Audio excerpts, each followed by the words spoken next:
Natagpo ang palutang-lutang ang bangkay ng isang lalaki sa karagatang sakop ng Baybay, Tangalan, Aklan pasado alas 10 ng umaga nitong Miyerkules, Setyembre 24.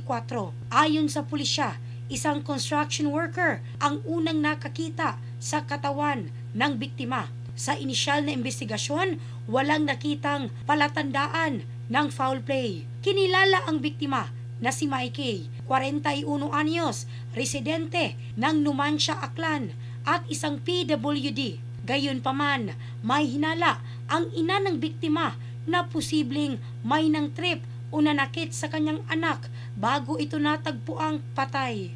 Patuloy ang imbestigasyon ng mga otoridad habang hinihintay ang desisyon ng pamilya kung isa sa ilalim sa autopsy ang labi ng biktima. In the heart of changing lives, ako si Michelle Craste ng Brigada News Philippines, the Music and News Authority.